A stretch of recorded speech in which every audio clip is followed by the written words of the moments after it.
welcome to this episode of Cali and Craig Talk. I'm Cali. And I'm Craig.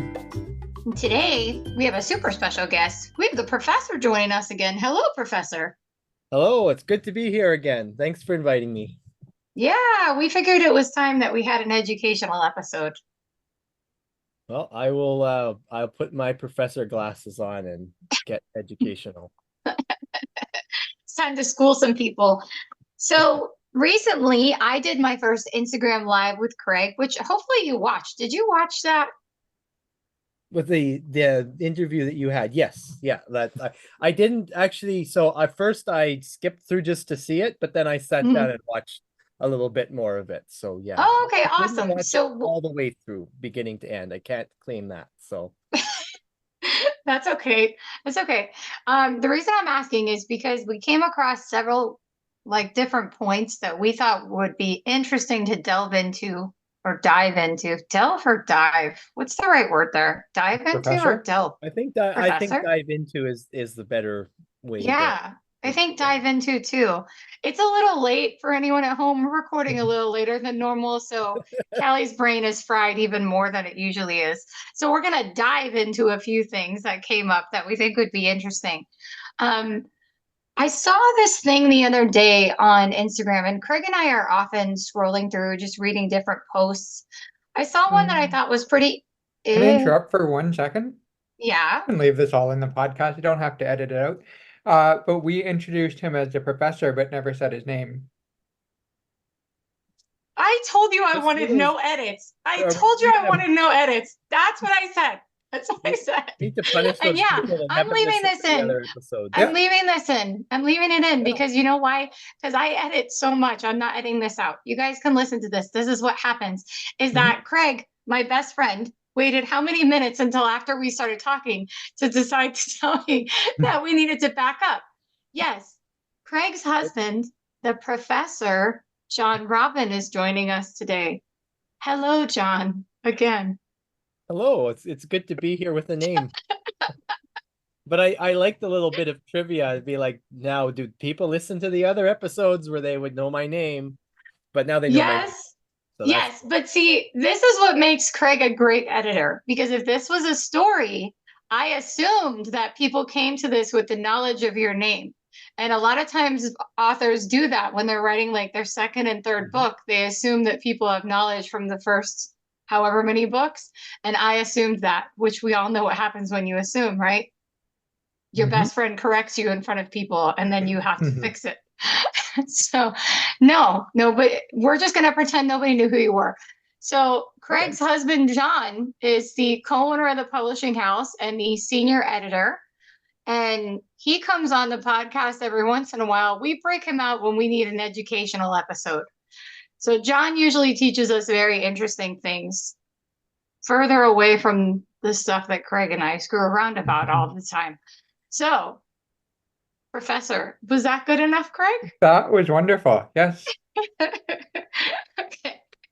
So I lost my train of thought now. I don't even know where I was. Oh, we were scrolling on Instagram. Okay. Craig and I scroll on Instagram a lot. And we just pick things up and we talk about them. We debate what we think was useful, what we think was not useful.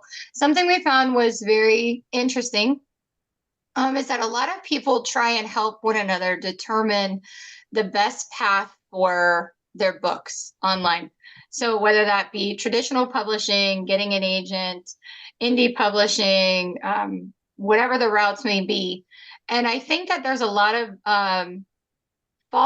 not false information from the view that someone is purposely putting out false information, but I think there's just a lot of information that's unknown to people about the different routes and the ways that each one can be beneficial for different people and for different stories and what's this and what's that.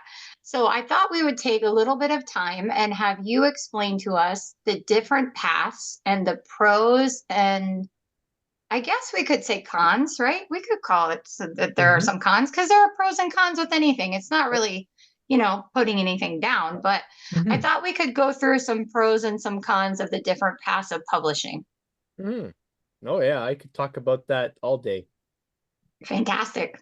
But So we're only Craig, here for 60 Yeah, minutes. exactly. Well, you can ask me questions and I will have no problem giving you some kind of interesting answer to I everything. believe that.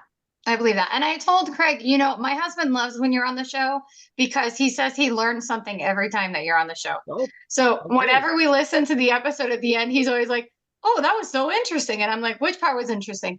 And he's like, "All the parts were interesting." So he loves when you're on the show. Okay. Yeah, so we'll see what you can teach my husband this time. But Okay. I think Pressure's we're gonna on. let, yeah, challenge. Yeah, I think that we're gonna let Craig ask the first question today. Sure. So I think what would be helpful is getting everybody on the same page. So we're talking about traditional publishing with or without an agent. So those are different things. Indie publishing or small publishing. So that might be our company, for example, or self-publishing. John, do you want to define those different terms for our listeners at home? Yeah, so I'll try and go in the exact order you just gave it there. So, the traditional publishing, or what a lot of people call traditional publishing, it's basically where you don't pay for it. So you have a publishing company that offers you a contract, and they cover the costs of editing, like everything involved with publishing. So, you're paid royalties. Sometimes you're paid in advance. It used to be a thing that if you got with the big publishers, so like Penguin, Tor, these ones we've all heard of. You'd get a bunch of money up front, and then you get paid royalties as well after the book is out. Hmm. That still is happening, but it's actually gone down quite a bit now, and I think the big ones are always offering advances, but they're smaller than they used to be. Hmm. And there's a lot of other publishers that don't offer advances. Hmm. And so then you're just paid royalties. So that's what we call traditional. Hmm. You don't need an agent to publish traditionally, but it really helps, especially if you're going to go to the big publishers. A lot of the big publishers will not take a book if it doesn't have an agent. So usually when people think about traditional publishing, they're basically talking about the getting an agent, getting a publisher. But it can also apply to the smaller publishers where they don't require agents. So yeah, not all traditional publishers need an agent. Hmm. The term you'll hear is solicited. So they'll say we don't take unsolicited manuscript. Yes. And that basically means if you don't have an agent, we're not paying attention to you. We're just going to reject it. Or Yeah. basically just ignore it. You won't even get Yes. a reply. Yeah. So yeah, that's a traditional model and Hmm. still around. It's a good way to go if you're hoping to get an advance up front, and a lot of people want to kick their career off and get pushed into every bookstore in North America and other countries. You get that's the kind of dream. But in a way, it's a bit like winning the lottery because it's very hard to be one of those writers who gets that kind of attention. So Yeah. that's why there are other avenues, and so like Craig mentioned, what you'd call indie or small publishing, and Hmm. I would actually say small publishing gets lumped a little bit into, like I just mentioned with traditional, it can apply to Hmm. small publishers. Hmm. But the term indie is floating around, and I've actually it different people use it differently. So some Hmm. self-publishing writers don't want to say I'm self-published because that term has a stigma. It's getting less of a stigma now because more people are doing it. But Hmm. take 10 years ago, you use that and everyone would be like, oh, okay, well, I'm glad you published your book, and then they walk away. Yeah.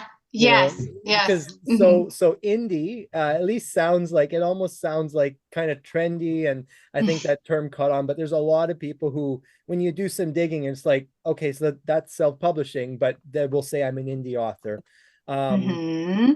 and there are some authors who come together, it's not quite a publishing company, but it's like a collective. Well, they'll Hmm. pool together, and sometimes they'll use that term indie for just to kind of give it a bit more validity. So Hmm. that's why you'll still hear that term, and it can sometimes be confusing because it sounds like it's some form of publishing Yeah. that exists, but and when I've looked into that, I've never found some certain organization for indie authors. There's a thing called ALI, Hmm.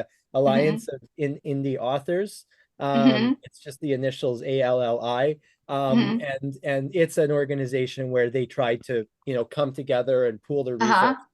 But they are essentially all self-published authors who want to have a higher Oh, they don't want to be like, I just slapped it together, made my own cover, and now it's on Amazon. They want to have the same quality as the traditional yeah. publishers, so that the book Yeah. people aren't, yeah. So they that organization has a lot of resources for writers who really want to have a upper edge. And actually, so the last part, self-publishing, and it ties into where we started with authors, because we wanted to offer services to those authors who are self-publishing and are going, they're really embracing the indie label, and to have that higher quality to their Mm-hmm. publication, and that they can be in bookstores. You could pick up their book and a Penguin published book, and it'd be like you couldn't really tell the difference.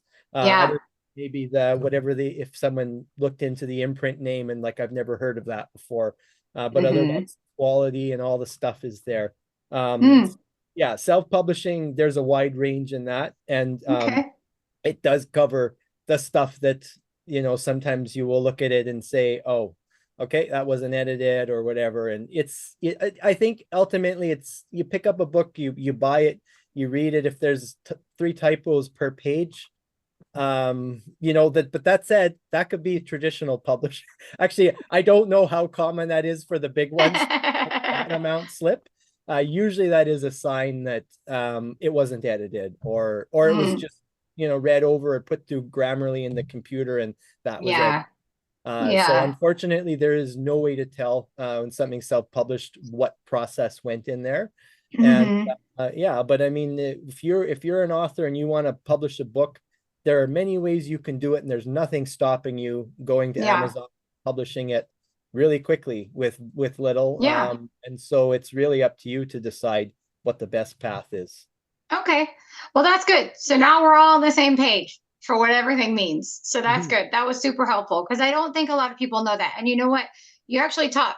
Okay. Well, two things. First of all, I will openly admit that even after signing with you guys, I had no idea what the term indie publishing meant. I honestly, there was a point where like I looked at my husband and I was like, they keep calling me like they're asking me if I'm in part of an indie publishing group. And I'm like, what does that even mean? And so we looked it up. And as stupid as that sounds, because I didn't even know.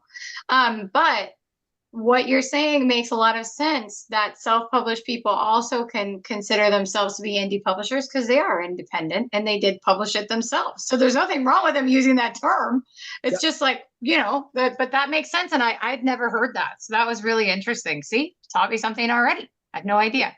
great. Um, so I think that if we can dive a little deeper, let's talk about the things that what you can expect from each of those different things. So if somebody goes the traditional route, right, and they get agent, let's say they get an agent in this case.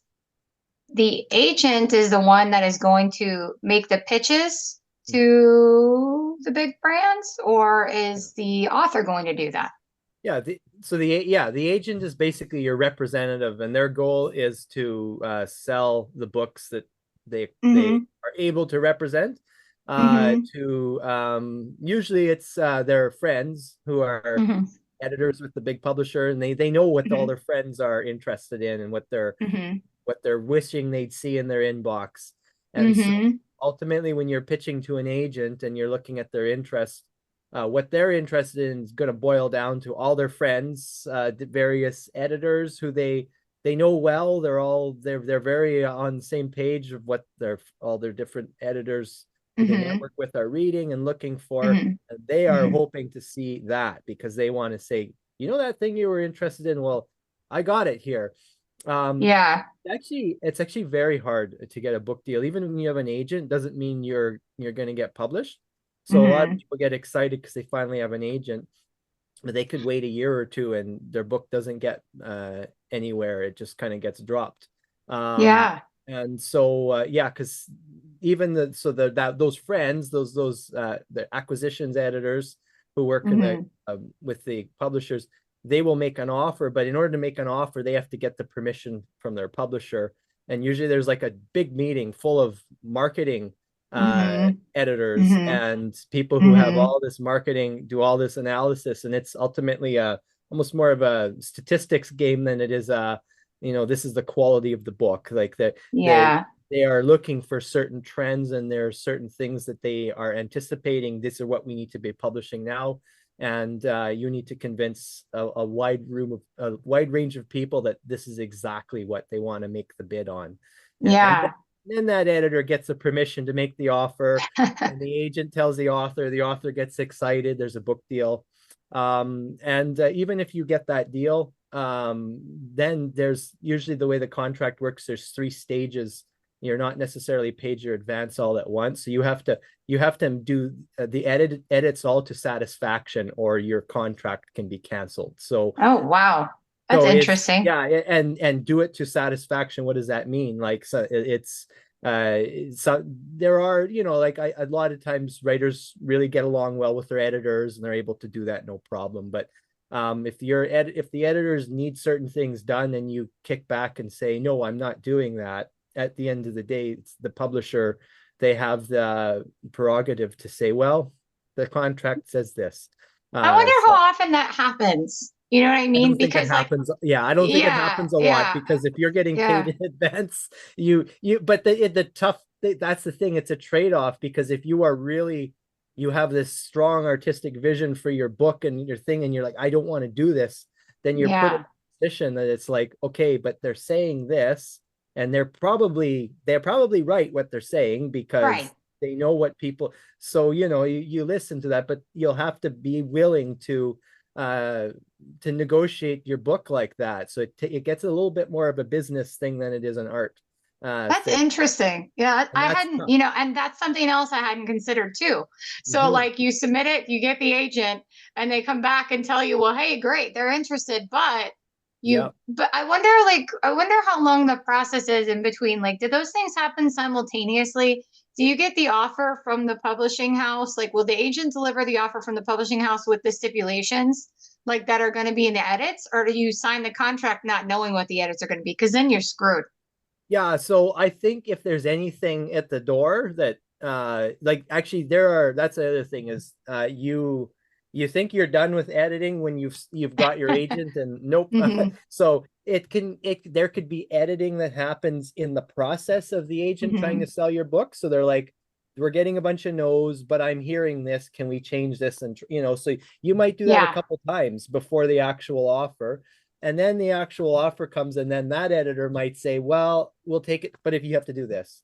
And so you might be Yeah. doing edits then, and then there is Hmm. still edits that can come later. But I think it's fair to say that big things, those would be, I would think those are usually dealt with early. That's kind of Hmm. what we do with, if Yeah. I'm Yeah. acquiring something Well, and yeah. there's a big thing, I will Yeah. I will just say, this is a conditional thing, like, make sure before contract, it's like, we need to Yeah. address this, like, Yeah. and so I think it's just a fair thing, because yeah, I don't think the publishers want people canceling their contracts because I of don't think something. so either, Yeah, but I'm just saying, like, because there's, there, I don't know. I assume there's many different types of authors, and some of us just want to be published, but some of us want our story told the way that we want our story told. yeah. So I think there's probably, and there's probably other layers to that too. But I'm just thinking for me, I mean, gosh, I guess it would have to be a really big deal for me to be like, oh, well, I don't care. I'm going to do whatever they say. You know what I mean? Because that's a pretty big ask. But I assume that doesn't happen that often. And like you said, they probably lay the big stuff out on the line, like, before they make the offer or when they make the offer. That would make more sense, right, Craig? Yeah, and I would imagine that if there's some really big editing challenge to overcome, they probably wouldn't offer a contract until that's been done. Yeah. Um, Yeah. Now, John, you said something really interesting several sentences back that we kind of move forward past from. Um, so it can sometimes be a room of marketers that make these decisions on whether we acquire a book or not we, but a big publisher. So we always, so sometimes we'll read a really crappy book written, published by a traditional publisher, and we'll be like, how did they publish this, but not my masterpiece? And really, Mhm. it's not always literary quality, right? Sometimes it's just marketing. It's Yeah. sellability. Can I Yeah. sell something? Oh yeah. Mhm. And because all when it comes down to a good book that will get great reviews and everyone will talk about forever versus a book that people will buy, because that's the end Mhm. game for them. They publish a book, they want to know, will people buy this? Now, of course, good reviews and word of mouth is huge. Like, so that's integral. It's not just, so they're not deliberately saying, oh, this is a crappy book, but people will buy it, so we'll take it. So they're not like that. But it is true that the ultimate, a big factor is the, like, here is this thing, if we labeled it this way and marketed it this way, I think this group of people will buy it, because Yeah. that's how they're thinking. And then of course it's assumed at that meeting that, that publishing house has an editing team and there's a process, and anything that needs to be addressed in edits will be addressed. But Yeah. it's usually not down to they're not sitting there analyzing every sentence like an English class Yeah. going, what Yeah. wonderful writing. It's more Right. like the content, and they're looking at it from a substantive level and figuring out the best way to angle that.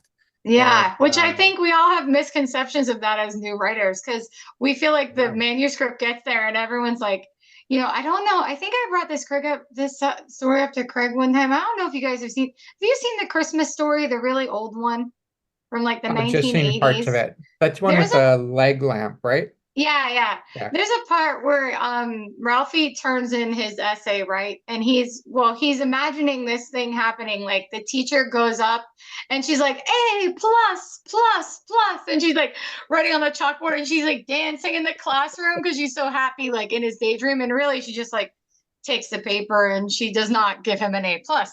But I think that that's the misconception that we have in our minds when we write these stories, is that like, because to us, like these characters are so real and the story is so important and it's so perfect, that the vision that we have is that, yeah, I'm going to send it to a publisher and they're going to get it and just be dancing around because this is the greatest thing they've ever seen.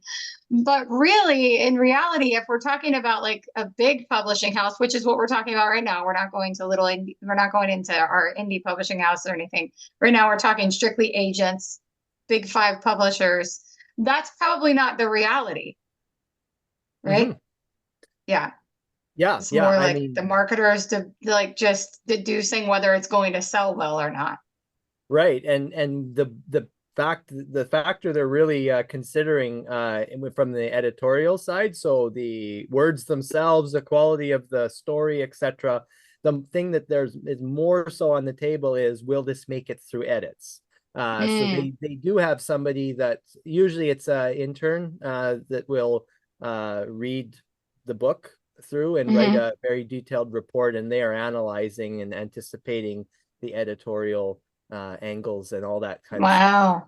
Because that's That's so that, interesting. yeah, it's Yeah. not so much this is the next some great literary phenomenon, and it's gonna, I mean, maybe if Yeah. the person that reads it has that thing, they might say it, but that's really they really will Yeah. only care about that if they were thinking, oh, that's exactly how we'd market that.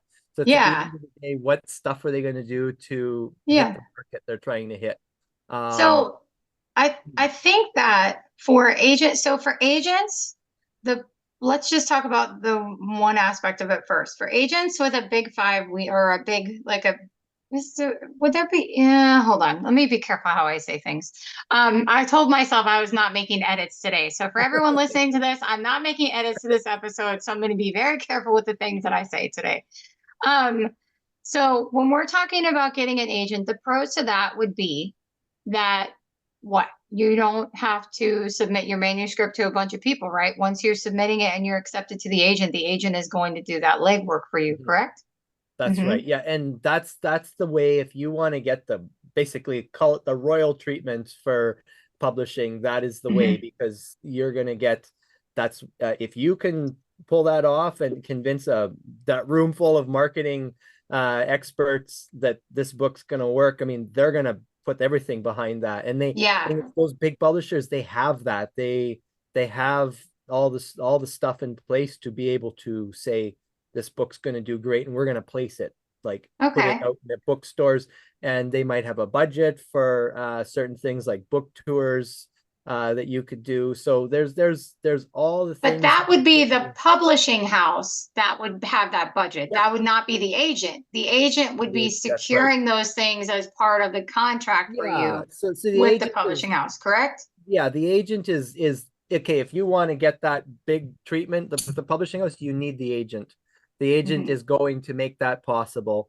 You would have Hmm. no reason to get an agent otherwise. Now, sometimes people get agents and they end up still with the smaller publisher and they don't get that. But if you want to shoot for the getting your book, and really as an author, that's a really, if you can get your first book has that, then every other book, that's what you're shooting for, to try and Yeah. beat that or match it. So Yeah. a lot of times when people want to kick off their career as an author, they'll go for that. Of course, the flip side is it's so hard to Yeah, it's actually be super the one hard. that And gets then you that. like it could take a really, really long time. And like Yep. I've Yep. seen people that sure, okay, well actually I have not seen anyone personally. I know they exist. I'm not saying they don't exist. Okay. I absolutely know there are people that exist. But I have not to this day on May 19th at 9:40 p.m. EST have not seen a person that said that they were accepted by the big five first shot, got their agent, first submission, Mm-hmm. accepted right away. I haven't seen that yet. What I have seen is that it's taken people quite a bit of time. And I know that that can be pretty emotionally draining. But Yeah. my question is going to go back to something that you briefly touched on, which is an agent submitting to an indie publisher on behalf of an author, because we get submissions like that all the time, and I can think of several reasons myself why, but why do you think, or what would be beneficial to the author in that situation?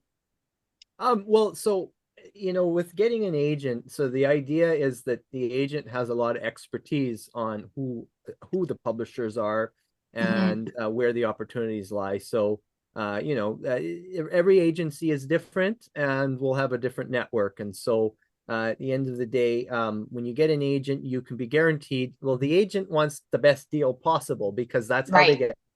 get. So they are going to try the best things for you. And then from there, see, just say as a writer, you had no agent, you have to figure out all these publishers. You have to, and it's Hmm. guesswork at that point. Like, how do you Hmm. know which are the best ones and where the opportunities are? So, with an Hmm. agent, that's the work they're going to do for you, and the incentive for them is the percentage they're going to be paid on your advance and royalties. And so they're gonna basically best opportunities, and if those doors are closed, they'll look elsewhere. And Hmm. so if you do end up with it, say you end up with a small publisher, it's not necessarily they said, okay, well, it's not going to work, we'll go here. They're working their way down, and if they've brought you to a small publisher, they have some respect for this publisher, and Yes. they've taken a look at their catalog and they're seeing, well, this looks like a good place. And maybe they, depending on who they've networked with, maybe they know people at that Hmm. publisher and they've worked with them, or they know authors who have been satisfied there. And so that's the agent, really their expertise is who's publishing, where do certain books fit, what is the best things to be acquiring now. And Hmm. it saves you that kind of headache of That's trying true. to figure Yeah. that out all Yeah. on your own. Yeah, like a little security blanket too, Yeah, because they've already done the research on the publishers. I know, that's right. Craig, we always get excited whenever we see a submission come in through an agent Mm, because it's like exciting because you're like, oh, well, that's cool because they consider us to be yeah. some, like they recommended us basically. It's like a recommendation. Like, Hmm. hey, I trust my client to be in good hands with you guys. And that's quite flattering, to be honest, because there's so many different indie publishers. Of course, we're the best, though. Of course. So, Of I mean, course. of course, we're the best, period. That's not me being biased. That's just me being honest. But John, what I would ask is I've seen from several agents, I've seen some that do the marketing side, as far as advertising for their clients, Mhm. like book promotions. And then I've seen some that have the author do it themselves. Do you think that that's just based on like each individual agent, or do you think that there's a norm to be expected there?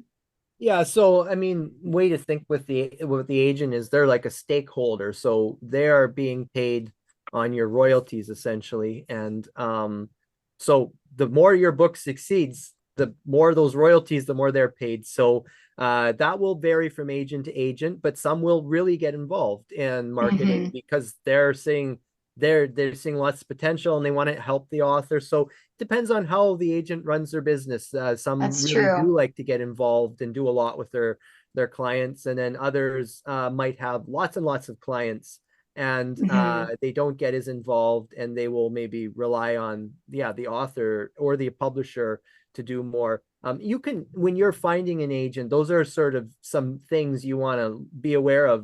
It's actually a good almost like a polarity. Like look at the agents have lots and lots of clients. There's a good Hmm. chance you may not have that one-on-one relationship Yeah. as well. Yeah. Whereas you take the agent who has 8 or 9 clients or not as much, and it's there's a more of a chance you might have a lot of one-on-one with them and a lot more career development and marketing support.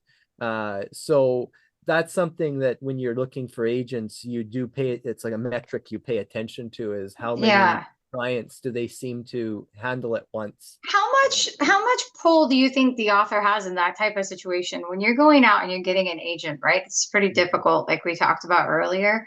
But when you like, does the author have any power in negotiations whatsoever? Like, or is the author at that point when they're looking for an agent, like, I'm gonna take whatever you throw at me. So if the agent's like, hey, this is what I offer. I'm gonna take this much of your contract, I'm gonna take this much of this, but I'm gonna do this, this, and this. Is there an opportunity usually for the author to come back and say, well, like, I would like this much for you to take, and I need to make sure that you're doing this much marketing for me, you're reaching out to this many. Like, can the author place stipulations upon an agent, or is that not typically the way that it works? Um, so it's usually supposed to be the case that the way you'll feel when you get the right agent for you is that they work for you and they are Mm-hmm. wanting to do everything to make you Mm-hmm. happy with your contract. So the thing where you don't have as much power would be if you were going directly to a publisher where right away you're getting Mm-hmm. into the contracts and the things, and Mm-hmm. that's the so the agents are trying to avoid you being there, and they're the ones who are going to go in and say no, you can't do that because Uh, you try doing that to that publisher, you're probably going to be intimidated because you're coming up against all these you know people with titles and everything, and it's maybe a little harder to have that confidence. But so generally if you find the right agent and they love your book and they want to take your book, you'll find they'll go to their, like, the stories that I hear about and read about in like Writer's Digest is a great place to follow a lot of those mm-hmm. just case studies of people who get contracts and how Mm-hmm. that relationship works. Usually the writers will say that their agents, like they work really close with them, they Yeah. get them, like there's not an intimidating relationship. I think when you're submitting to trying to get an agent and you're not quite, you don't have a book that has got them going crazy saying this is going to be the next whatever and I want to sell it, you know Mm-hmm. um if you're not getting that treatment, then it can really feel like, oh, it's so intimidating, and I find, will I ever get an agent? But when you Yeah. get the agent and it's they mean business and they Yeah. see potential, you'll be treated like, like you'll feel like they work for me and they want me to succeed because I they get got as you. invested in the book as you. But if Hmm. they don't have that excitement, you'll get rejection. Like sometimes it feels very cold the way it, and I've actually been on the receiving end of this type of rejection where Hmm. um it's saying like, I really like your book, there's a lot of things that are great, so, but I don't love it and I need to be like Uh, yeah. 100% loving it. Yeah. And that's Yeah. the exact idea. There has to be this like they're gonna maybe pull an all-nighter to do some extra polish on the book, and they're gonna be Yeah. getting really hands-on with this, and it's a lot of it going to be on incentive, and there might not even be Hmm. a book deal. and they have to be on that level of Mhm. enthusiasm and excitement. And so it can feel like, oh man, it's so hard to get anyone to like my book. But yeah, it has to be that level. And Yeah. when you get that, you'll get that agent. It feels like your best friend who will do everything Mhm. for you. Craig, are you my agent? Because you're my best friend, and it feels like you'll do everything for me. I think I'm your So, agent, actually. oh, because I was going to say, then I deserve a part of your royalties if I'm your agent. Smart ass, you do get part of my royalties. And who's agent? See, I said something nice. Let me tell you Mhm. something, John. I don't care how long have we been best friends for. I throw you softballs and you can't hit them to save your freaking life. I swear. All you had to say was, "Oh yeah, I'm your biggest fan, Callie. Oh, Callie, blah blah blah." Nope, couldn't do it. It's almost my birthday. You know that, right? Oh, I Almost know. my I birth. know. It's almost my Right. birthday. So compliment better come soon. Yep. Um, Compliment and no sass for one day. I'm not making that promise. Listen, the next thing that I would like to talk about is us. So when someone is going to an indie publisher, typically we don't need to worry about getting an agent. What we would do is, and we talked about this on the live the other day. I think that it's really important that if you're going to go the indie publishing route, you need to do your research before you start submitting. Hmm. Like, I think that we've seen some submissions, and I can say this because I'm not mentioning names. We've seen submissions where people clearly didn't research the publishing house and what we published, and they Mhm. just send a manuscript over. So the advice that I took, like, well, for myself, it didn't really apply because you guys were, the second ones I applied to, I submitted to. But I did still look at what you guys were printing, if I thought my book would fit in, how many titles you had released recently, were you active? Did it look like you were taking an interest in the books that you were promoting, like that you were publishing? I feel like all of those things are steps that you should take before you submit, don't you think? I Mhm. would agree. Even if you're going with the big publishers, take a look at how they treat all their authors. But Yep. yeah, Yeah, especially with the small indie publishers who have limited resources. yeah. So how much are they putting into promoting and celebrating their authors and their books? Yeah. Yeah. And then, I mean, for us, we don't need the agent and manuscript. So John, do you think that do you think that there's a benefit to everyone to try and reach out to an indie publisher that wants to be published if they can't go the traditional route? Like, well, I mean, and I have a problem with not calling an indie publisher traditional route. We call this a traditional route or we don't. Why don't we? It's still being Well, published. What's the difference? the term I would use to sort of differentiate us from like Tor Books and Penguin Books is just small publisher. That's a term Mhm. that because when you say indie publisher, that can get mixed up with it could be a Like we said self-published earlier. author Yeah, who is yeah. an indie. They're I'm gonna talking start about the saying small business side. publisher, but then Yeah, small sounds but small, John. it We have it like does. 75 wait, what are we have like a lot of titles coming Oh out yeah, this year. we're We have like 75 authors. Like yeah. small needs to be Yeah, like, small is very relative, and there's we know there's a this. We've lot been of talking about a lot of small things on this there's a lot Oh, of there's no terms small things here. because technically if you go by some of the terms I've heard in some of the writing industry books I've read, podcast. there's the term micropress. Don't I've say, heard that. don't say micro Like right I don't like it, but it's like that's how they think about it. They call it a micropress, and I don't like it. But so I prefer small publisher because I feel really big.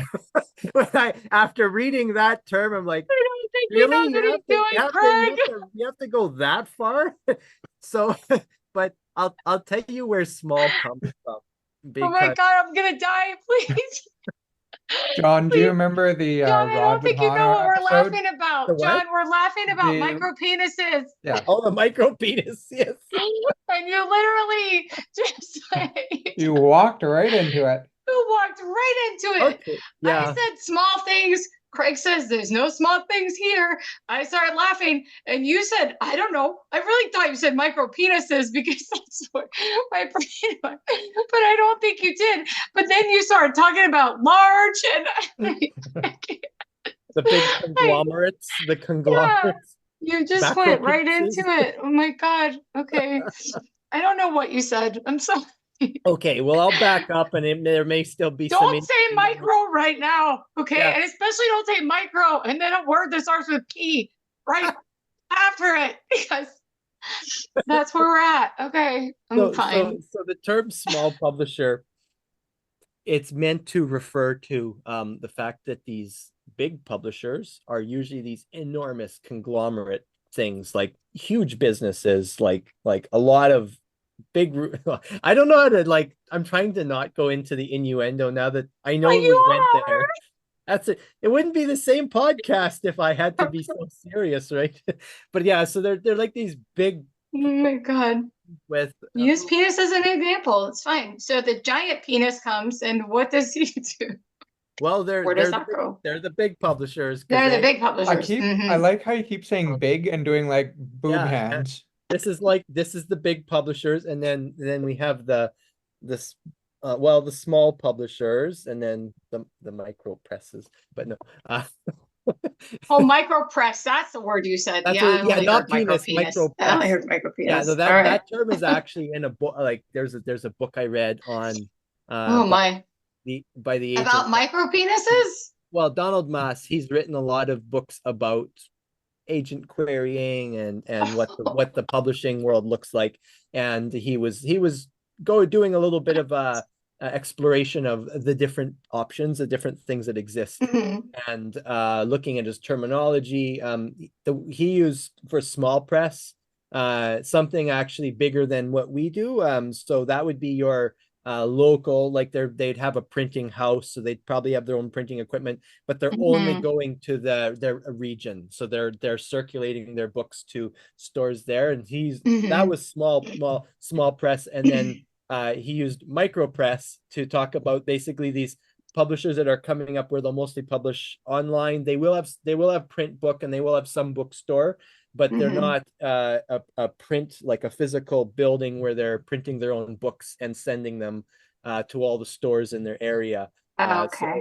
yeah, I read that, and you had to call us micro press, really. Yeah. I prefer, I don't like that term. I prefer small publisher, and because it's just to recognize that small publisher is basically, we have started out, we're grassroots. We've started out, and we've started out that way, as opposed to the big publishers where they're an imprint that's folded out of this giant corporation that's been around for a long time, and they're like, we're going to make another imprint. So they would be called the big publishers because they're Mhm.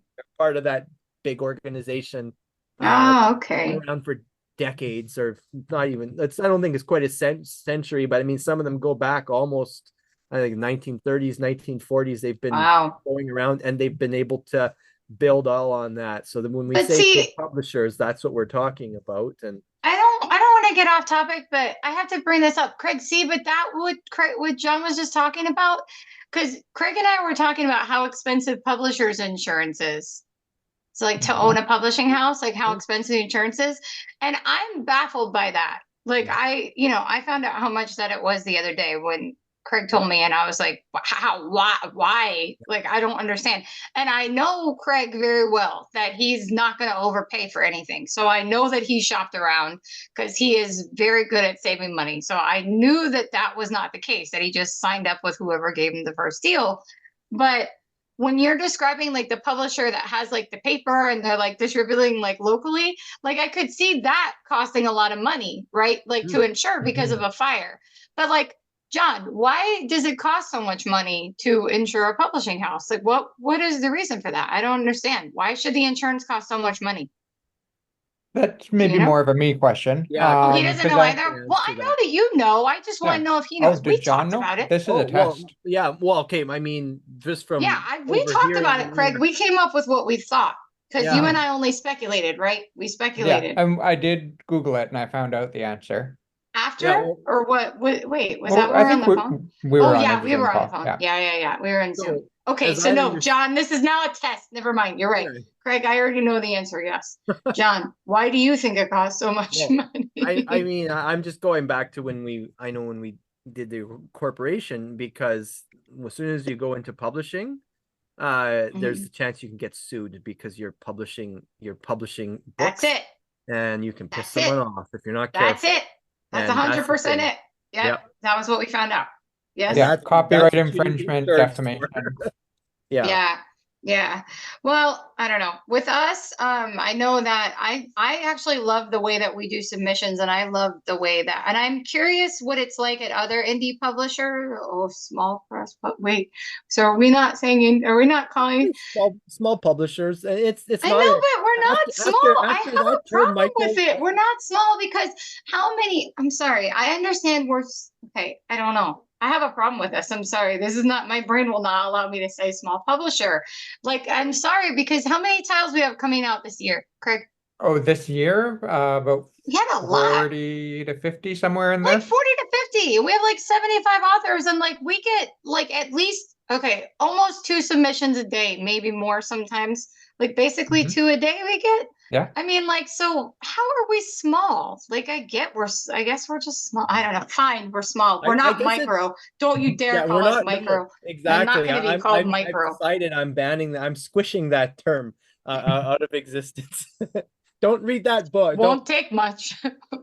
Yeah. All right. But But yeah, yes. So it's all one. It's a good example though of how where these terms come from, and like in this case, it's a a lot of where those who would make that term up. Well, it's usually the bigger publishers that are referring to other people out there, and like actually when people are publishing with us, like there's none of that big publisher small that enters if someone's been to lots of writing conventions where they've heard that whole categorization stuff, and a lot of that's coming from people that are in the the higher up those yeah, big companies, right? yeah. And but we're just a publisher. I mean, that's the way to look at it, is like going back to what we started with when I said traditional publishing.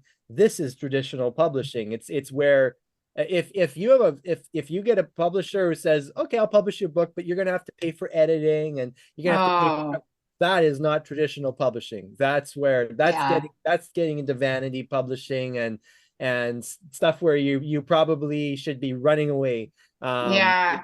Well, I think that's important to point out too. Like if at any point Yeah, you're submitting to an indie publisher and they start telling you got to pay for edits or pay for cover design, you yeah, better hit the friggin' door. I yeah. wouldn't go That's there. yeah, That's a big sign. Yeah. Yeah. yeah. The So same with the agent too, right? An agent, you mhm. shouldn't have to pay the agent, right? Yeah, no, These are yeah, all things that people might not know. So like whether and I know yeah, them or not, some other people might not know them. You shouldn't have to pay. if The they only ask way you for you're paying is if anything, you're doing self-publishing, right? Self-publishing is the only Yeah. route. yes.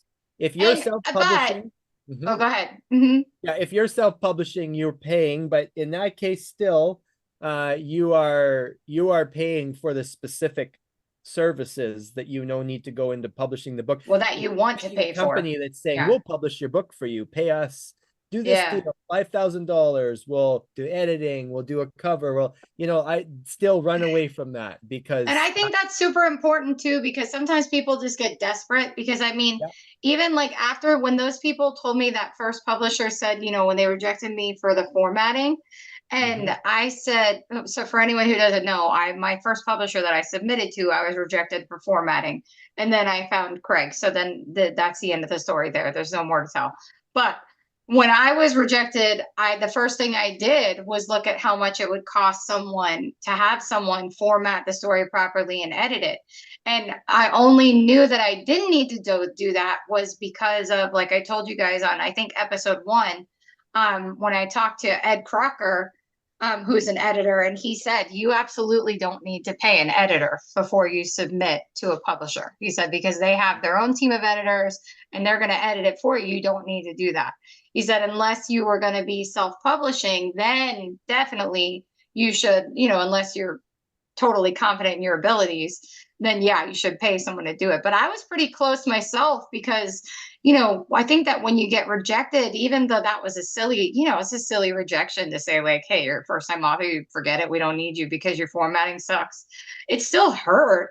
So, mhm. and I still felt desperate. So it was just like, to me, I knew I had a good story and I just wanted it in the hands of someone. But I'm like, do I pay someone this? I think it was like $2,000 was what I saw to have it edited and formatted properly.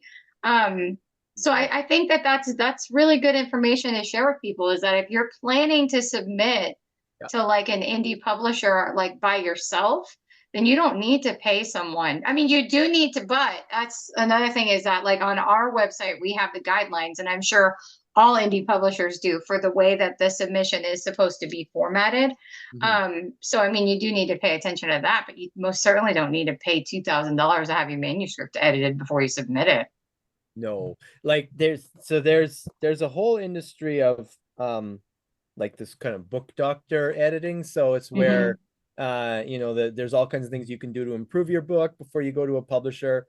And that so I think the big thing is you should know if you're ever paying for editing, you should know, and the editor should be clear in advising you what you're paying for. So I have been in the situation because with our private editing services, I have worked with authors who have a book that it's been written and they want to submit it to agents, Mm-hmm. but they know it will need work because in order to appeal, it has to be in really great shape. Yeah, And and that's so different because you're yeah, talking about submitting it to an agent. That's yeah, completely different because you're that's trying right. to get picked up by an agent. So Hmm. in that case, it's definitely worth getting it edited, because yeah, if you toss an unedited manuscript at an agent, I don't think it's Oh, going to get very far. So yeah, like in that case, you would pay to get it edited. yeah, and the same could be said if you're trying to get published anywhere. Like, so when we are looking at submissions, I mean, the thing I'm also weighing in the back of my head is I'm looking over, the market angle is how much editing needs to be done. Like, is this something that I think we could address in our time? If it is in really rough shape and there was a lot of stuff to be done, and I don't think our team, like the budget and the time frame we have, is going to do it, then Mm-hmm. I don't, well, if I really like the book, I might still say, okay, can you work on XYZ and resubmit? So it's not Right. necessarily, but yeah, like when you're submitting directly to publishers and you're not going through agents, I mean, there is a bit more chance that you could have that they'll do the editing, but I wouldn't like, the more editing you can do before you submit, the more you're going to stand out. Well, And that's the better your yeah, chances, right? I mean, yeah, your chances are going to be just that much better. And I yeah. think you don't realize, I think most people don't realize, unless they are editors, I don't think they realize how much goes into editing, like how many edits Mhm. you really are going to need. Yeah, You know what I mean? yeah. Like just for the most simple things, like just look at that, like with me, like Craig looked at that manuscript for me, like originally, and what I had like 200 instances of the word laugh or something in there. Like, and you don't realize that, but you get into the habit of saying the same thing in your manuscript. So, but a professional editor would point that out to you immediately. Yeah. Whereas if you send it off to the agent and it's not edited, the agent's going to be like, this is a bit repetitive because these characters have laughed 200 times now and we're only on page 5. So, Right. Yeah, so I did have somebody that hired me to really put the book through the ringer. So it was a copy edit where I went line by mhm. line and Ooh, made sure it already been developmentally edited, so the story was fine. It was an excellent book. And mhm. so that was really just to bring me in and do my thing where I'm incapable of reading a sentence where anything is slightly off. Say, so I did that to the whole book. And so this was a specific publisher, didn't require an agent. Mhm. And but she really wanted to publish with them. Like she talked to the guy and it was the right place for her. And so in this case, she was doing her diligence to want to make the best impression for him because she really wanted to publish with him. And of Ah, course, doing that, the book, like within 3 days, it was accepted. And yeah. Wow.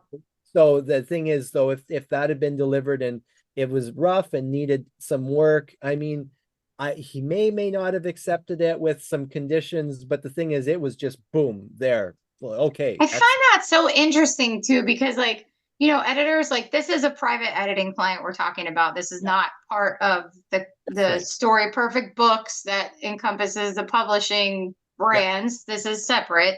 It's Story Perfect Editing, which is separate because we would never charge a client, an author to Oh, edit their books that's right. that we're publishing. So let's just be clear about that.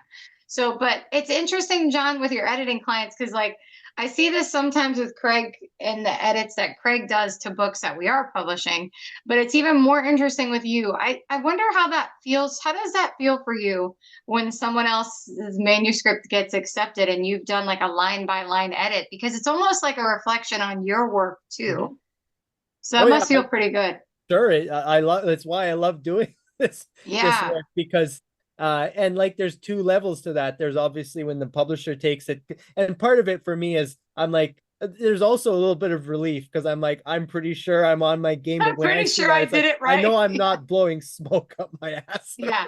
You know, Yeah. it's not Yeah. it's not that but there's also the client satisfaction. So I've yet to work with someone who got the John treatment and just was not like, wow, that's I did, you know, like I Yeah. learned so much. It was I'm thank you. So, like there's a lot of gratitude, thank, and when I do that I'm like, okay, this is why I do this. I love it. Oh, yeah. I love gratitude too. I really do. Yeah, I know, Craig. I think No, your expectations are too high for me. no, they're not. My expectations are fine. I get head pats every night. That's all I need. That's all I need. What else do I Mhm. need? That sounded bad, but it's not. We are in different countries, We are in listeners. We different are in countries, different countries. okay? When we say head pats, it means we literally say head pats at the end of the night. That's what I mean, okay? It's pat, pat, pat. But John and Craig did send me a head patter for anyone who doesn't know that. So I can actually give myself physical head pats. I don't usually, but I can. I have it next, it's right here next to my desk, by the way. So, but anyway, so for self-publishing, so the thing is that with self-publishing, you're definitely going to have to do your own marketing and your own advertising and your own promo. With indie publishing, that's gonna just vary based on the publishing house, how much time they have, what their resources are, and what they can do. I think that like for us, we have a set format that we try and stick to so that each author is getting kind of the same thing, but every author is able to promote their book like basically however they want, you know, and Mhm. however often they want, really, like without like going through us, as long as they're not giving out spoilers or, you know, changing the price of their book or doing anything like that. I mean, they pretty much have the reign to do however much promotion they want, which is nice because I imagine that if you're in the big contract, you don't have the right to do things without like permission of somebody else, right? Oh, I Mm. never thought about that. I would imagine there'd be probably some pretty strict rules on what you That's what can and I can't think. do. Yeah. That's what I would think so too.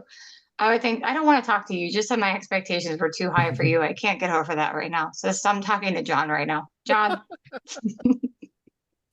Yeah, I'm like it's just kidding. definitely true that there's a lot more that will be set up for you with Yeah. you know, like the bigger publishers where they're, you know, they might, but that said, I mean it's interesting that I think that there was uh, a court case, I think, where one of the bigger publishers had to reveal their stats you know, to like their actual books, and Hmm. I don't remember all the details of the case, but the main point was they revealed what percentage of their books sell so many copies, and Hmm. it was around 80% sell less than 50 copies. This is Oh, that's so publishers. that's so Yeah, terrible. and That's so and so terrible. this idea that right away it shatters this illusion that you go for that and you're going to That you're be gonna be rich. Stephen Yeah. King or whatever, you know, like that level of bestseller.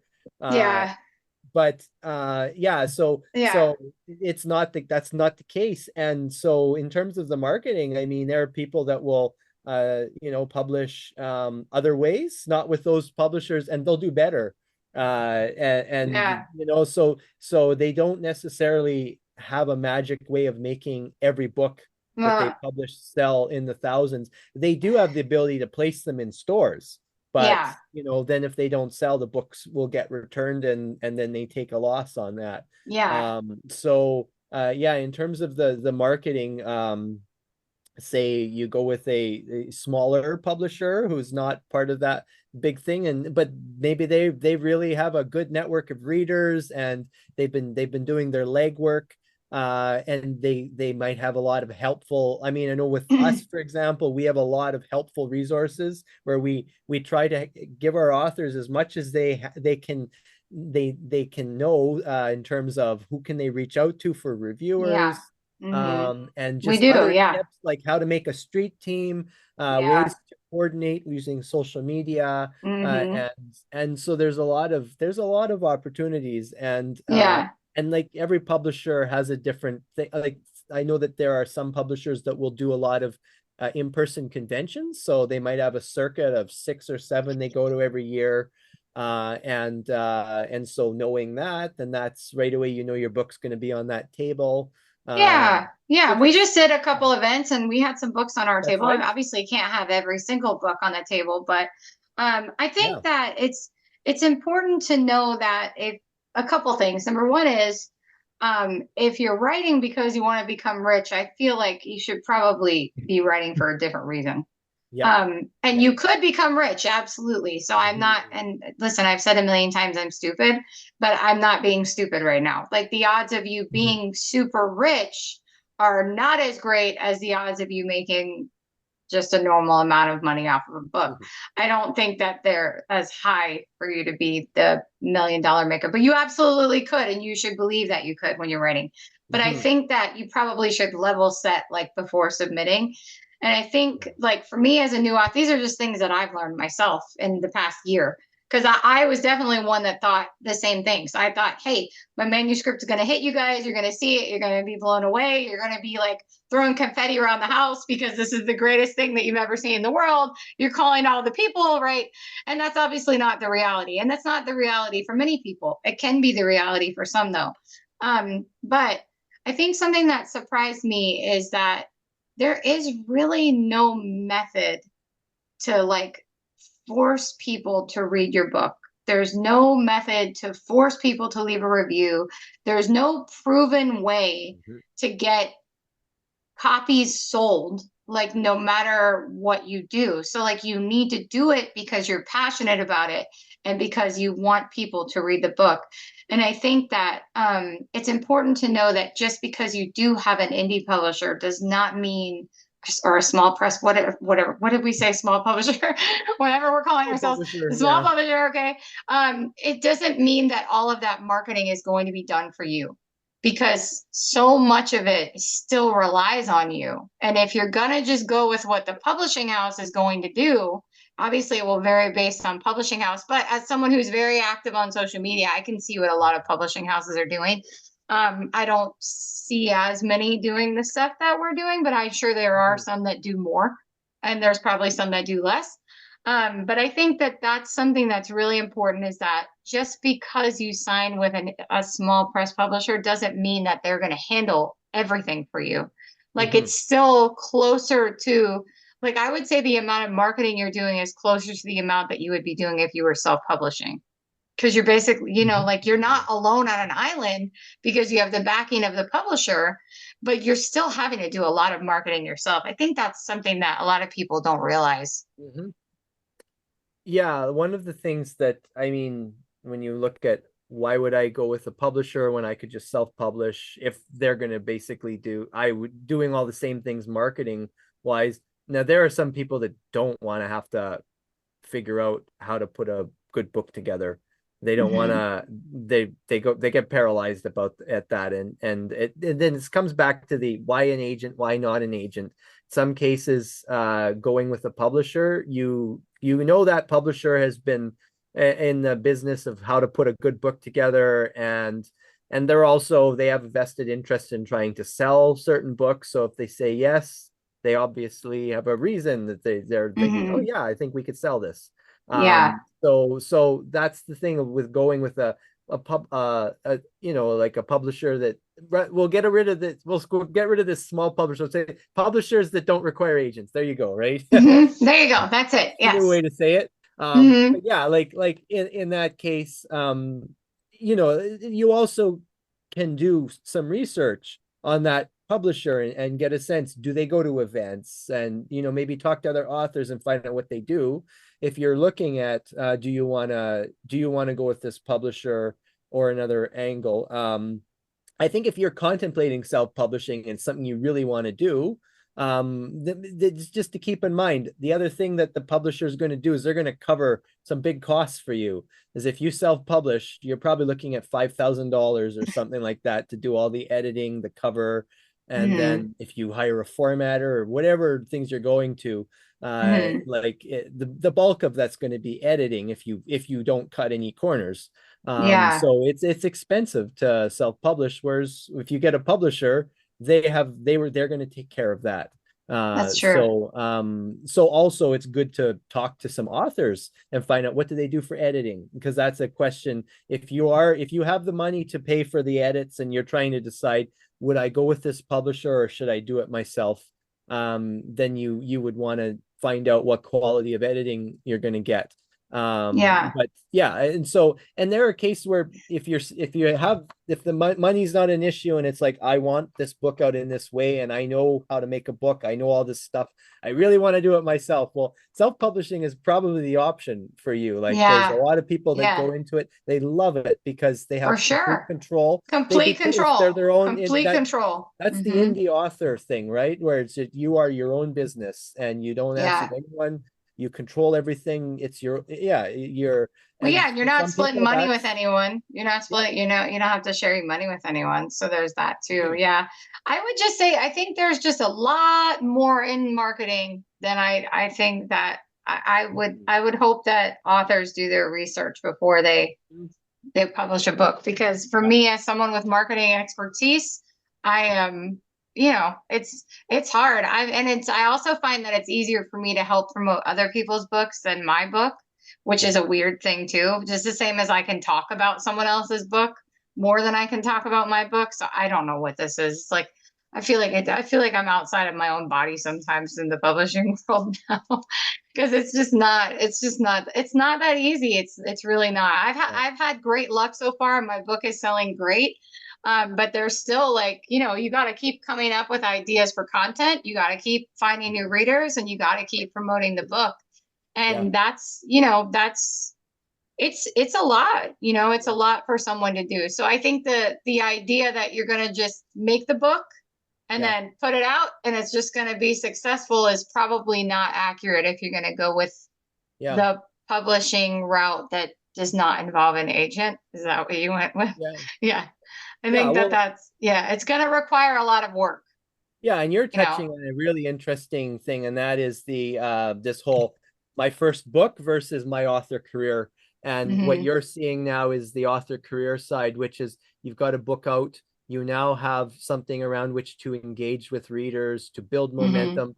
But now there's the idea that there's more books you're writing, that you have Yeah. more stuff coming out, you have more stuff to write. So you have this Hmm. wonderful time where you can be using learning from all the feedback, Hmm. and now that's going to influence what you write, because you'll be like, Hmm. I know people love this and I got a story idea and they're going to love you have Yeah. that feedback. So in terms of Yeah. coming up with ideas, if it was just the one book I wrote and that's it, now I have to sell this, Hmm. it could Nope. drive you a bit crazy after a I while. bet. But if Yeah. you're thinking about it as like author career, now you have this is like you've landed now, and now Yeah. let's get going on Yeah, all no, this I have stuff. two more books coming out this year. Yeah, So yeah, no, we have a lot going on. But I yeah, would be interested, and I will say this on the podcast. I don't care. Craig, can I lump you in with me in this, whatever it Sure, is? Okay. sure. See? This is why I adore you. See, he doesn't even need to know. He trusts me wholly. Greg and I want to know and if you're listening to this and you're one of these authors, please be kind and share your information with us, because we would share information with you guys. How are you getting thousands of reviews from people? Like, what is the secret to getting thousands of people to review a book that's only been out 2 weeks, 3 weeks, less than a month? Because I think at this point I have 10 Goodreads reviews. I've sold a lot of copies. We're not going to say the number, but a lot more than most first time authors do. And everyone that's reading it is loving the book. But I mean, I have 10 reviews, which I'm grateful for because they're fantastic reviews. But like, how are they doing it, John? Do you have any idea how they get these thousands of reviews? Like, I because I don't know. I mean, you can't incentivize a review. Like, I can't tell someone I'm going to pay them to write a review, and I absolutely would not do that. But I'm just like, I'm baffled because I've seen books that come out the same, like, came out just a couple weeks before mine, and what did we see, Craig, today? How many reviews is that one? I saw one that had almost 600 reviews. 600 reviews, and it came out like the week before mine, and my book just came out 9 days ago. 600 reviews. I mean, I don't know how how did they get their book to 600 people that quick? Like, so I don't know. I'm always interested in learning, and we're always interested in sharing our platform with other authors, which is why we have we just announced the LGBTQI plus book fair that we have coming up on. We're gonna record it on June 15th, but I think it'll be out on June 29th. I'm pretty sure it's the last day of one of the last days of the month. Is that a Monday, Craig? June 29th? Oh, you don't know because you have May up, No. right? Is that the calendar you're looking at? I think we're recording June 29th. Are we not? No, we're Okay. recording June 15th. All Is the right. calendar wrong? Yeah, no, we're recording I'm June looking at 15th. May. I don't know. May 29th is the Instagram live that we're doing Yes. with Huck and Puck. So maybe that was what you saw? I don't know. But anyway, it doesn't matter. We do love sharing our platform with other authors, and we're always happy to help with whatever questions that anyone has about publishing or advertising or anything that we can help with. So if anyone has any information on this and would be willing to share it, I would be super, super interested to hear how you did it and what worked for you and what didn't work, because I would love to know, honestly. I have something I can say on that, and like, I'd say I'm in the same camp as you in terms of this. I'd love to know if there is some secret. And I have a feeling that everyone in publishing would love to know if there's some secret because they jump on it. But the best the best explanation I can have, and this has to do with that 80% of books selling less than 50 copies thing, it ultimately comes down to a bit of a statistics game. So with those bigger publishers who are putting out hundreds of books a year, or if not even close to 1,000 books a year, they just know statistically that you put out a certain number, and it's, there's certain they're ensuring quality and standards, everything is met, and all that. Certain that 80%, or let's put it this way, like the I think it was like 4% are best sellers, like they're making pretty significant money. So that 4% is really small if you're putting out 20 books a year, but if you're putting out hundreds, you could be guaranteed there's going to be some of them that are getting those thousands of reviews in week one. And or because out there you have all these people, who knows what their reading trend's going to be, or what's going to go crazy, and you just have no way of knowing until it's out there. So they're just putting them out there. And then these are small publishers too. Like these are small published press bookies that we're talking about. Bookies. And bookies is a new word, if you by just the way. think of all the books and remove who published it, but just think of all of them out there, certain percentage of them are gonna be the ones that everyone goes crazy for. And we're getting a little bit into like the lottery thing here. It's the same thing that makes it hard to get a book deal if you're going the agent route. It's you've written a book, you're excited about it, you've done the best you can do to bring it to, but then that other side of what is everyone going to go crazy for, the zeitgeist, and there is no way, you can't predict that when you start writing. And that's why I 100% agree that you have to be passionate about the process of connecting your book to readers. And as far as if it's going to work out, that I think those people that are getting 600 reviews, you might ask them and they might tell you what they did, but I think they might be overlooking the fact that, well, what they really did was they wrote a book that happened to fit the thing. And as to whether they had some ability to know, and maybe some people have this, some kind of psychic sense of like, I don't know. write this. I have no idea. Like, I don't know either. Because they just wrote it and it happened, I don't know. I'd like to know the number of copies that are given out as ARCs. I mean, I don't know if it's, maybe it relies on ARC readers. I'm not really sure. or how Yeah. many free copies they're sending out ahead of time. And obviously it's a great strategy, whatever their strategy is, it worked for reviews. So, I mean, hopefully and really at the end of the day, the reviews are great because that's word of mouth. I mean, but does it translate to sales? I don't really know. Because you Well, could have yeah. 600 reviews, and if, Yeah. 600 of those were free copies you gave away, at least you're getting the word of mouth, which is great. I don't know. The whole process is confusing. The whole Yeah. process is, Well, yeah, is because totally confusing. I don't know.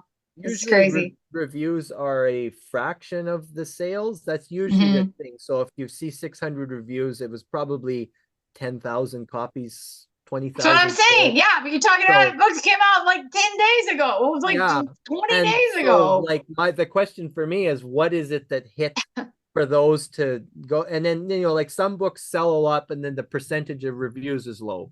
That's another side. And that's hard to predict. Like, why is it some people I'm just buy a saying, I book and work don't with you want to guys at the review it? publishing house, and I can see the numbers at the I can see how many Yeah. books are sold, and I have made really, really great strides in the author community and with a lot of readers. And I have not met anyone that said that, hey, I hate this book, or I don't want to reread this book, or I love it, whatever. They all seem to like it. But I can't.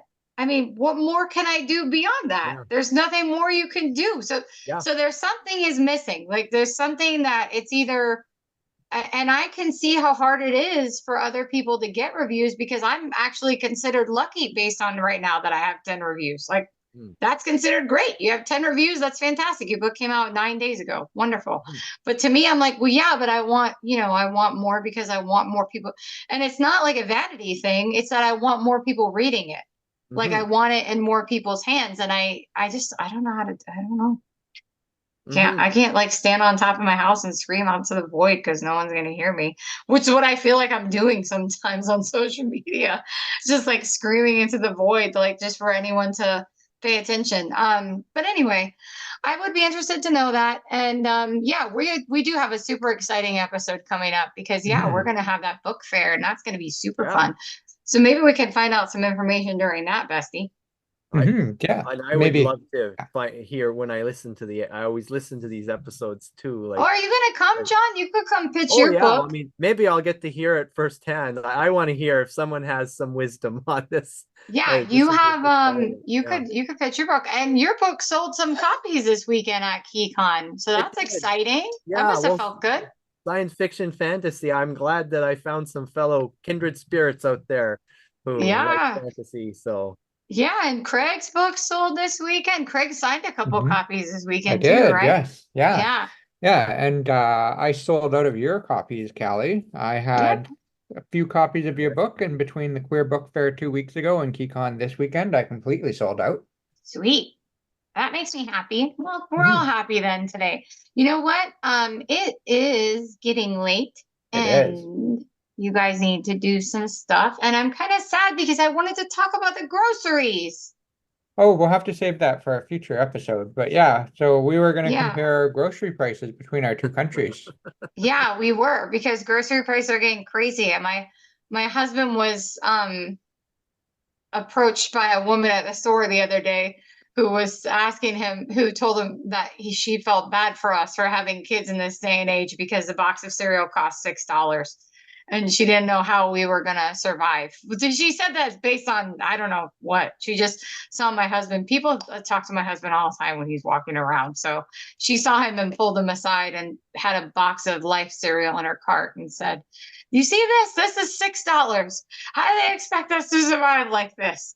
And then she asked him if he had kids, and he said, "Yeah." And she said, "I feel bad for you, and I feel bad for them." So Craig and I told Craig, I was like, "What's the difference in prices in these things in our countries?" Because sometimes, Craig, when he goes shopping, we always talk about how much it ends up costing because you guys have like around the same amount that you buy every week. So we kind of Mhm. watch how high it goes. My grocery bill's all over the place, but we thought it would be fun to compare like the basic things like eggs and milk and stuff like that and see.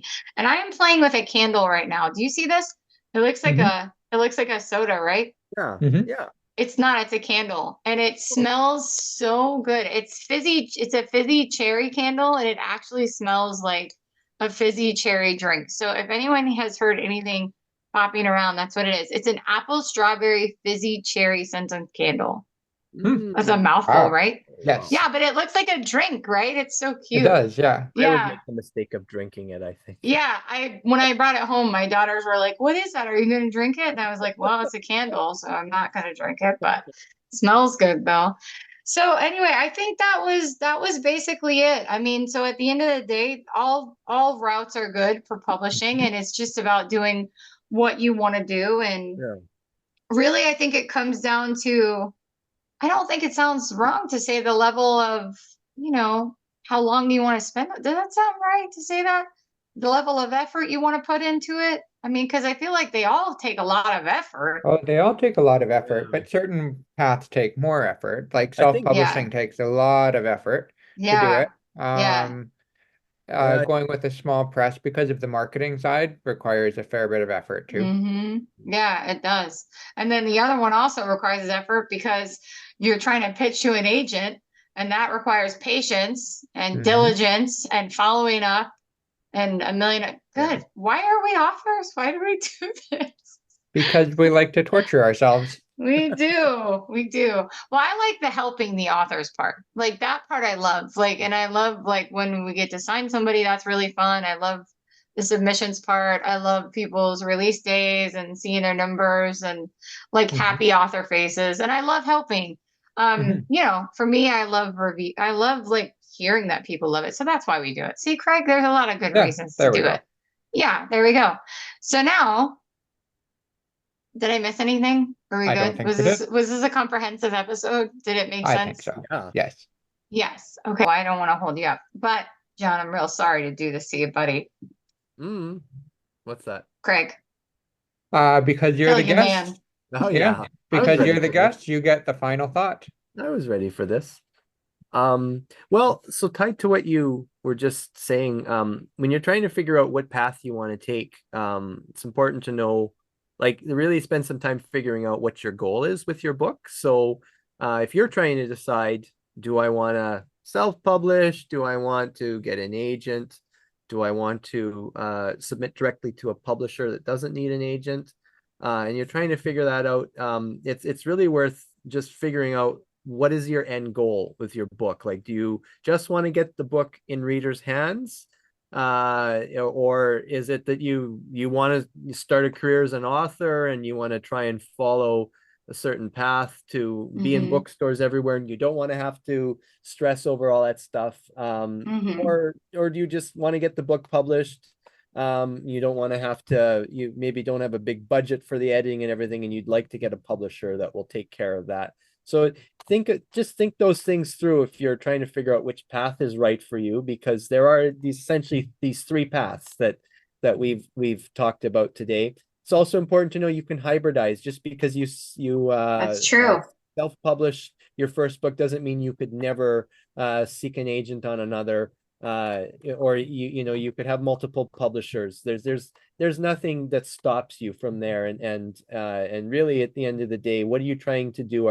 You just want to get your book in your readers' hands? Well, there's a lot of options that you could figure out, and so just know that it's you have a lot of power in the process, a lot more than it can seem, because there's so much information and it's so confusing, all the information out there. Awesome. Well, thank you. And see, this is why we call Craig's husband the professor, because he teaches us so many great things. So thank you super much for joining us, Professor. Right. It's a pleasure, and I'm always glad to put these professor glasses on once in a while. Awesome. Now it's time for coffee with Callie and Craig. That was super fun. Yeah, I quite enjoyed having the professor on. I hope Like you so. say, He's you your always husband. learn something new.